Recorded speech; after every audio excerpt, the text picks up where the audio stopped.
Kasus penghilangan nyawa terhadap satu keluarga menghebohkan warga desa Margajaya, Kecamatan Negara Batin, Kabupaten Waikanan, Lampung, yang dimana 5 orang ditemukan tewas dalam sebuah septic tank di rumah korban.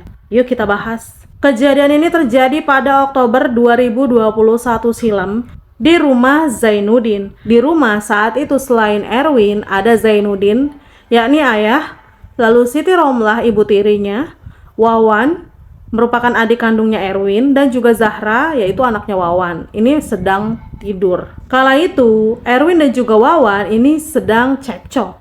Pertengkaran itu lalu menjadi perkelahian.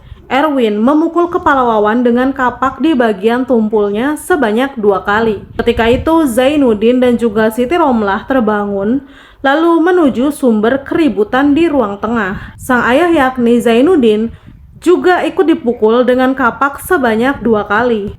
Melihat suaminya terkapar, sang ibu yakni Siti Romlah berusaha menyelamatkan diri dengan berlari ke dapur. Erwin kemudian mengejar ibunya lalu menghabisinya dengan cara yang sama. Setelah itu Erwin mematikan lampu lalu menuju kamar keponakannya yakni Zahra. Kamar ini bocah tersebut dihilangkan nyawanya dengan cara dicekik. Untuk menyembunyikan pembunuhan itu, Erwin lalu ke belakang rumah dan membuang jasad keempat korban ke dalam septic tank. Kapak yang digunakan juga dibuang untuk menghilangkan jejak. Keesokan harinya, septic tank itu baru dicor dengan semen agar bau tidak tercium. Singkat cerita, sejak saat itu di rumah tersebut hanya ditinggali Erwin dan juga anak kandungnya yang bernama Diki Wahyu.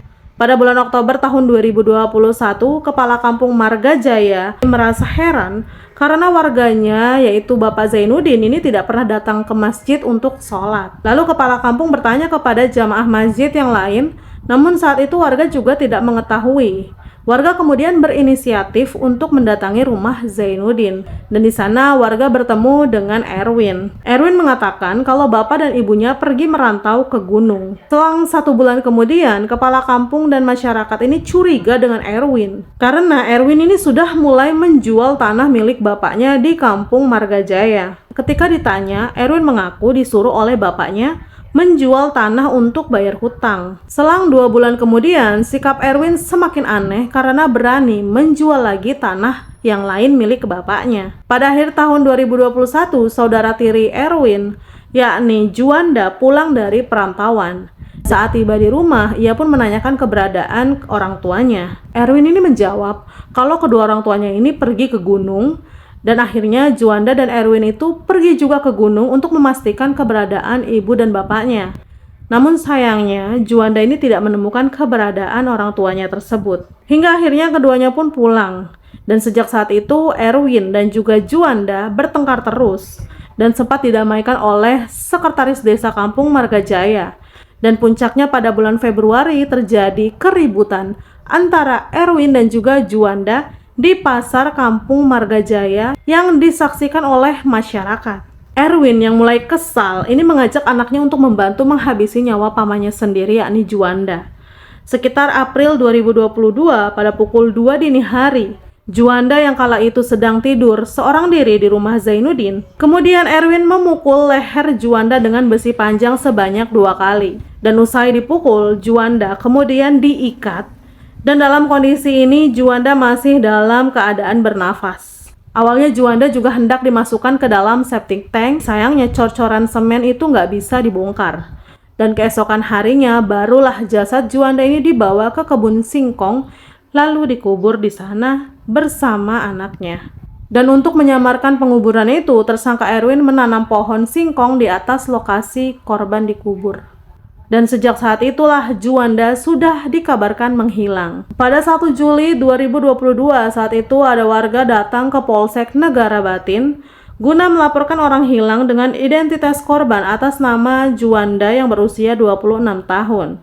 Juanda dilaporkan hilang, tidak diketahui keberadaannya sejak 24 Februari 2022 dan dirasa ada kejanggalan atas kepergiannya. Kemudian kepala desa setempat berkoordinasi dengan Polsek Negara Batin untuk melakukan penyelidikan hingga akhirnya mengarah ke salah satu pelaku. Setelah melakukan interogasi berdasarkan pengakuan pelaku yakni Diki Wahyu, dirinya bersama Erwin telah terlibat dalam pembunuhan Juanda, yang mana pelaku pembunuhan tersebut masih merupakan kakak tiri serta keponakan dari korban. Pada hari Rabu tanggal 5 Oktober 2022, sekitar pukul 7 pagi, salah satu pelaku yakni Diki Wahyu ditangkap tanpa melakukan perlawanan. Setelah diamankan dan juga dimintain keterangan, pelaku ini diminta menunjukkan tempat di mana dikuburnya korban. Selanjutnya, petugas melakukan penyelidikan dan berhasil mengamankan Erwin pada hari Rabu tanggal 5 Oktober 2022 sekitar pukul setengah 6 sore. Hasil pemeriksaan pelaku yakni Erwin di hadapan penyidik juga telah melakukan pembunuhan lain terhadap 4 korban, yakni ayah kandungnya Zainuddin yang berusia 66 tahun, Siti Romlah yang berusia 57 tahun, Wawan Wahyudin, kakak kandungnya pelaku, dan juga Zahra yakni keponakannya yang berusia 6 tahun. Erwin mengatakan jika ia tega melakukan hal keji lantaran harta warisan. Atas perbuatannya, pelaku dapat dikenakan pasal 338 KUHP dengan ancaman kurungan maksimal 15 tahun. Namun apabila hasil pemeriksaan pelaku terbukti ada perencanaan, akan dikenai dengan pasal 340 KUHP dengan ancaman pidana mati atau seumur hidup. Dari kisah ini, apa pelajaran yang bisa kita ambil?